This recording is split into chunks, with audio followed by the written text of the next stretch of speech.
Hello friends, welcome back to my channel.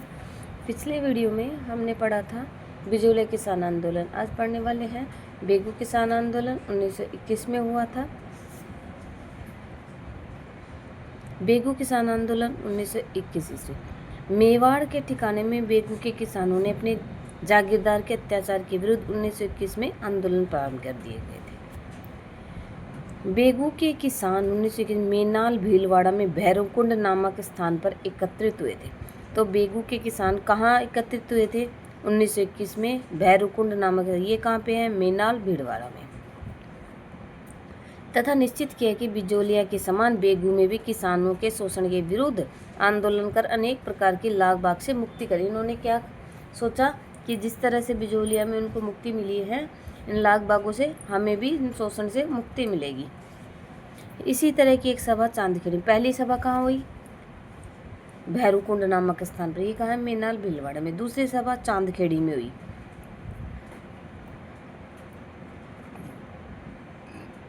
Begu किसान आंदोलन के नेता राजस्थान में सेवा संघ के मंत्री राम नारायण चौधरी थे। तो इस बेगू किसान आंदोलन के कौन थे नेता? राम नारायण चौधरी थे। जागीरदार ने आंदोलन को कुचलने के लिए हिंसात्मक उपायों का सहारा लिया और किसान इस संघर्ष से निरंतर डटे रहे। और वहाँ के मेवाड़ के इसके बेगू किसान आंदोलन जो हुआ था बेगू में, जागीरदार ने क्या किया? इस आंदोलन को कुचलने के लिए हिंसात्मक कार्यवाही करी और 1921 में मंडावरी नामक स्थान पर किसान सम्मेलन पर गोलियां चलाई। 1921 में जो मंडावरी नामक स्थान पर कोई सभा हो रही थी, सम्मेलन हो रहा था, वहाँ पर किसानों पर गोलियां चलाई गई। तो बेगू किसान आंदोलन के दौरान गोलियां कहाँ चलाई गई थी? मंडावरी नामक स्थान पर 1921 में। अंत में बेगू के ठाकुर अनूप सिंह ने विवश होकर किसानों से समझौता कर लिया तथा उनकी सभी मांग ली थी। रियासत और ब्रिटिश सरकार ने ठाकुर की समझौतेवादी नीति को बोलवेसिक फैसला कहकर मान्यता देने से इनकार कर दिया तथा ठाकुर पर समझौता रद्द करने के लिए बिजोलिया के जो ठाकुर थे अनूप सिंह, उन्होंने विवश होकर सारी बातें मान ली।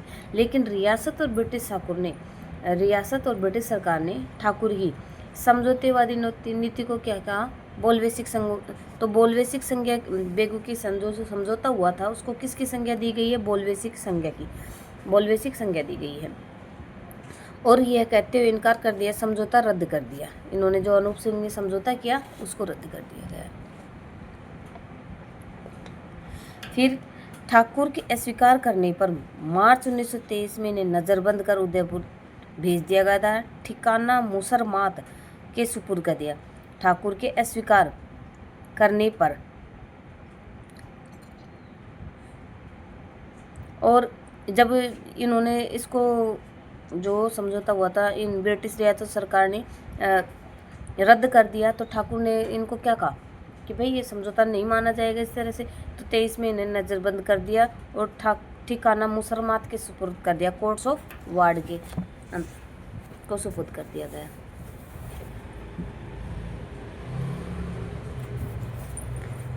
इस पद पर भ्रष्टाचार और दमन के कुख्यात लाला अमृतलाल को नियुक्त किया गया।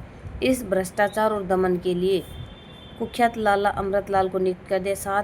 इसके साथ ही सरकार ने बंदोबस्त आयुक्त, सेटलमेंट कमिश्नर, ट्रेंच को बेगू के किसानों की शिकायतों की जांच। देखिए, ट्रेंच किससे संबंधित है? बेगू किसान। तो हम इस तरह मात्रा से सिमिलरिटी स्थापित कर सकते हैं इनमें, जैसे हमें याद रह जाएगा। वो उसमें देखा था बिजोलिया किसान आंदोलन में बिंदुलाल भट्टाचार्य आयोग था। इसमें ट्रेंच कमीशन किससे संबंधित है? ट्रेंच की अध्यक्षता में गठित हुआ था जो ट्रेंच बेगू। तो इस पे भी एक ही मात्रा, इस पे भी एक ही। इस तरह से मैंने तो इसी तरह से याद किया था। ट्रेंच आयोग ने 2-4 लागतों की अतिरिक्त अन्य सभी लागतें बेकार और भूमि लगान को उचित बताया। अब इसी तरह से जो महाराणा प्रताप को समझाने के लिए 4 वो दल भेजे थे अकबर ने, तो उनको याद करने की ट्रिक भी मैंने एक बनाई थी। जलाल, मान, भगवान से डर। जलाल, मान, तो एक जलाल खां के नेतृत्व में भेजी है।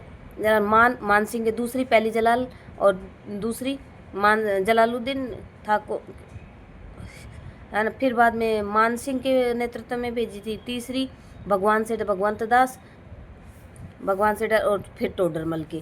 तो 4 इस तरह से मैंने याद कर रखे थे, जो 4 दल भेजे थे। ट्रेंच आयोग ने 2-4 लागतों के अतिरिक्त अन्य सभी लागतें बेगार और भूमि लगान को उचित बताया। ठिकाने का प्रशासक अमृतलाल सरकारी सेना की सहायता से किसानों से लगान वसूल करने लगा।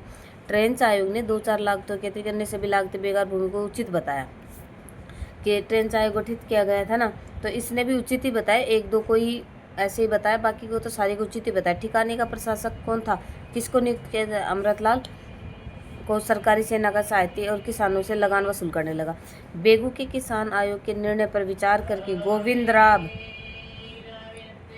बेगू के किसान आयोग ने निर्णय कर विचार करने के लिए गोविंदपुरा गांव में एकत्रित हुए थे। बेगू के किसान इस निर्णय पर विचार करने के लिए गोविंदपुरा गांव में कहाँ इकट्ठे हुए थे? गोविंदपुरा गांव में। किसान प्रतिनिधियों ने निर्णय लिया कि जब तक उनकी मांगे स्वीकार नहीं कर ली जाती तब तक वे गोविंदपुरा में। किसानों ने क्या सोचा है? क्या कहा कि उनके प्रतिनिधियों ने कि जो जब तक इन लाख बाग मांगे स्वीकार नहीं कर ली जाएंगी तब तक हम यहाँ से नहीं हटेंगे। फिर ट्रेंच तथा अमृतलाल ने किसानों को गोविंदपुरा में से चले जाने का आदेश दिया। किसानों ने इसका पालन नहीं किया। ट्रेंच और अमृतलाल, ट्रेंच कमीशन जो गठित किया गया था, अमृतलाल जो प्रशासक था, इन्होंने क्या कहा? आप लोग यहाँ से चले जाओ। इनको हटाने का प्रयास किया लेकिन ये हटे नहीं। फिर क्या हुआ? 13 जुलाई 1923 को राजकीय सेना ने किसानों को घेर लिया। कब घेरा था? राजकीय सेना ने जो गोविंदपुरा में सभा कर रहे थे, सम्मेलन कर रहे थे, इकट्ठे हुए थे, तो इनको कब घेरा था? 13 जुलाई 1923 को। और लाठी प्रहार किया इन पर। जो किसान सम्मेलन कर रहे थे, निर्णय वो बैठक बुलाई गई थी एक तरह से, तो इन पर लाठी प्रहार कर दिया और गोलियां भी चलाई गई। इसके परिणाम से 2 किसान रूपाजी धाकड़ और कृपाजी धाकड़ शहीद हो गए। तो रूपाजी धाकड़ और कृपाजी धाकड़ का संबंध किससे है? बेगू किसान आंदोलन से। और शहीद हुए थे अभी ये भी जब 13 जुलाई 1923 को के रियासत या राजकीय सेना के द्वारा जो गोलियां चलाई गई थी, उनमें शहीद होने वाले किसानों के नाम तो रूपाजी धाकड़ व कृपाजी धाकड़। ठिकाने की इस दमन नीति की देश के कई समाचार पत्रों ने, जो ठिकाने की दमनकारी नीति अपनाई गई थी, इसके सब समाचार पत्रों ने आलोचना करी।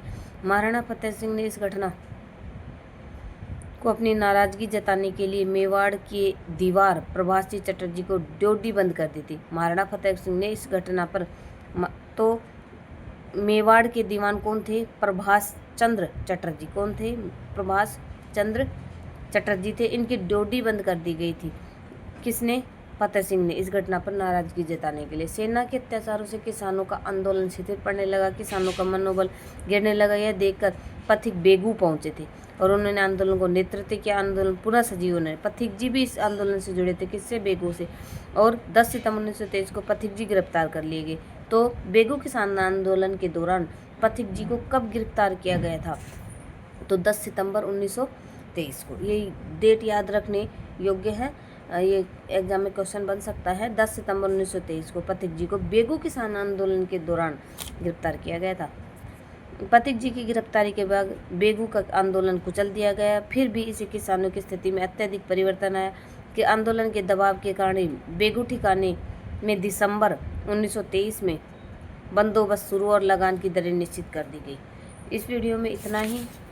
चलो एक और ये और कर लेते हैं। अलवर भरतपुर किसान आंदोलन। अलवर भरतपुर किसान आंदोलन। अलवर रियासत में राज्य के द्वारा पाए जाने वाले जंगली सुअर बड़ी समस्या थे और यह सुअर किसानों की फसल।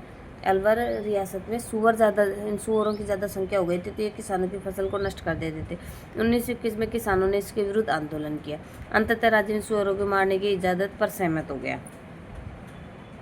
1924 में अलवर राज्य। इस समय अलवर का शासक कौन था?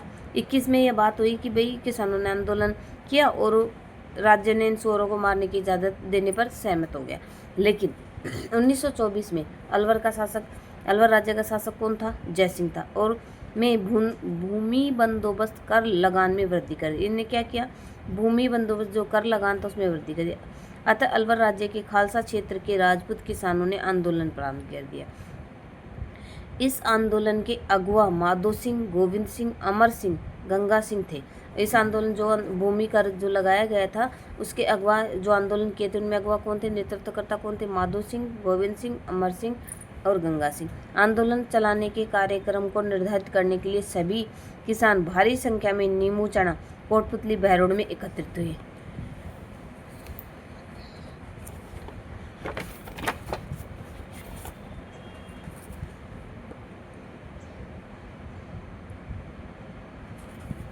स्थिति को देखते अलवर के महाराजा ने जनरल रामभद्र ओझा के नेतृत्व एक जांच आयोग का गठन किया गया। यह स्थिति इतनी गंभीर हो गई थी कि फिर एक जांच आयोग का किसकी अध्यक्षता में, नेतृत्व में, जनरल रामभद्र ओझा की अध्यक्षता में या नेतृत्व में एक जांच आयोग का गठन किया। कब किया गया? 7 मई 1925 को। तो ये भी प्रश्न बन सकता है हमारा कि जो अलवर भरतपुर किसान आंदोलन था, जो जांच आयोग गठित 7 मई 1925 को जो जांच आयोग गठित किया गया था, किसकी अध्यक्षता में या नेतृत्व में गठित किया गया? जनरल रामभद्र ओझा की अध्यक्षता में। और नीमूचाणा में पहुंचा ये जांच आयोग। फिर उन्होंने कृषक नेताओं से बात की और इस आयोग का उद्देश्य नीमूचाणा में एकत्रित राजपूतों की तैयारियों के बारे में जानना था कि नीमूचाणा में एकत्रित राजपूत जो क्या तैयारियां कर रहे हैं। आंदोलनकारी 14 मई 1925 को अलवर के नीमूचाणा गाँव में एकत्रित हुए और हो रहे थे कि अचानक राज्य के सैनिकों ने उन पर गोलीबारी आरंभ कर दी। इन सैनिकों का कमांडर छज्जू सिंह था। तो कमांडर छज्जू सिंह के आदेश पर या निजान पर सैनिकों ने उन पर गोलीबारियां कब चलाई थी? आंदोलनकारियों पर। अलवर भरतपुर रियासत जो किसान आंदोलन हुआ था तो 14 मई 1925 को। और एक जांच आयोग का गठन कब किया गया था? 7 मई 1925 को जनरल रामभद्र ओझा की अध्यक्षता में। इसमें सैकड़ों लोग मारे गए। गांधी जी ने गांधी जी का जो यंग इंडिया समाचार पत्र था ने इसे जलियांवाला बाग हत्याकांड से भी विभत्स बताया। जलियांवाला बाग हत्याकांड से भी विभत्स किसे, और इसको डायरीज में डबल डिस्टिल्ड की संज्ञा दी। किसको? जो ये सैनिकों के द्वारा गोलियां चलाई गई थी, इसमें सैकड़ों सैनिक घायल हो गए थे। रियासत नामक समाचार पत्र ने भी इसकी तुलना जलियांबाग, तो एक रियासत एक यंग इंडिया में, इसको यंग इंडिया में क्या कहा गया? जलियांवाला बाग हत्याकांड से भी विभत्स बताया गया और डायरीज में डबल डिस्टिल्ड की संज्ञा दी। और रियासत नामक समाचार पत्र की इसकी तुलना जलियांबाग हत्याकांड से की। अतः राज्य व किसानों के बीच समझौता हुआ। राष्ट्रीय स्तर पर मणिलाल कोठारी की अध्यक्षता में समिति बनाएगी। तो राष्ट्रीय स्तर पर किसकी अध्यक्षता में एक समिति का गठन किया गया था? याद रखने योग्य है ये सारी बातें, छोटी छोटी। जो अलवर किसान आंदोलन था, राष्ट्रीय स्तर पर मणिलाल कोठारी की अध्यक्षता में एक समिति गठित की गई थी जिसमें रामनारायण चौधरी को सचिव बनाया गया था। इस समिति में राष्ट्रीय स्तर पर गठित की गई और रामनारायण चौधरी ने ही इसे नीमूचाणा हत्याकांड शुरू किया था। रामनारायण चौधरी ने इसे नीमूचाणा हत्याकांड, जो नीमूचाणा में जो ये इस तरह की समस्याएं हो रही थी, इसको क्या संज्ञा दी थी? नीमूचाणा हत्याकांड। किसने दी थी? रामनारायण चौधरी ने। जब अलवर के राजा जयसिंह पर इसका दबाव बढ़ा तो इस घटना की जांच के लिए एक जांच आयोग बना जिसमें छज्जू सिंह, लाला रामचरण, सुल्तान सिंह सदस्य थे। इस जांच आयोग के मामले पर लीपापोती कर दी गई। इस आंदोलन में किसान रघुनाथ चौधरी की बेटी सीता देवी ने भी बढ़ चढ़कर, तो किस आंदोलन में रघुनाथ चौधरी की बेटी सीता ने बढ़ चढ़कर हिस्सा लिया था? तो नीमूचाणा ही हत्याकांड था। 1931 में नया भूमि बंदोबस्त लागू किया गया और इसमें भू राजस्व में वृद्धि गई। कहाँ? भरतपुर में। इस नई व्यवस्था का विरोध किसानों ने लगान वसूलने कर्मचारियों से लंबरदार कहा जाता। जो लगान वसूलते थे उन कर्मचारियों को क्या कहा जाता था? लंबरदार कहा जाता। इसका कारण यह था कि बढ़ा हुआ भू राजस्व वसूलना संभव न था। वे लोग किसानों की दयनीय दशा से परिचित थे। लंबरदार के नेतृत्व में भोजी लंबरदार ने किया था। इन सब लंबरदारों का नेतृत्व किसने किया था? भोजी लंबरदार ने। पर नवंबर 1931 में इसकी गिरफ्तारी के साथ यह आंदोलन समाप्त हो गया और इस आंदोलन के अतिरिक्त अलवर भरतपुर क्षेत्र का मेव किसान आंदोलन बड़ा चर्चित। इसी के अतिरिक्त कौन सा? अलवर भरतपुर क्षेत्र जो मेव किसान आंदोलन भी बड़ा चर्चित रहा। इस क्षेत्र में मोहम्मद अली ने 1932 में अंजुमन खादिम उल इस्लाम नामक संस्था की स्थापना की। अंजुमन खादिम उल इस्लाम नामक संस्था की स्थापना मोहम्मद हादी ने कब करी? 1932 में। और इसके बाद चौधरी यासीन खान के नेतृत्व में किसानों ने आंदोलन कर राज्य में अनेक रियायत प्राप्त की। तो इस किसान आंदोलन की जांच हेतु अजुजुद्दीन बिलग्रामी के नेतृत्व जांच समिति का। तो जो भरतपुर का मेव किसान आंदोलन, उसकी जांच के लिए एक समिति का गठन किया गया था। किसके नेतृत्व में? अजुजुद्दीन बिलग्रामी के नेतृत्व में किया गया था। इसकी सिफारिश पर ही मेव किसानों को विशेष राहत प्रदान की गई थी। तो इस वीडियो में इतना ही। नेक्स्ट वीडियो में हम पढ़ने वाले हैं बूंदी किसान आंदोलन, फिर जयपुर किसान आंदोलन भी, दोनों एक में ही कर लेंगे। अगर आपको वीडियो पसंद आता है तो मेरे चैनल को लाइक से सब्सक्राइब ज़रूर करें।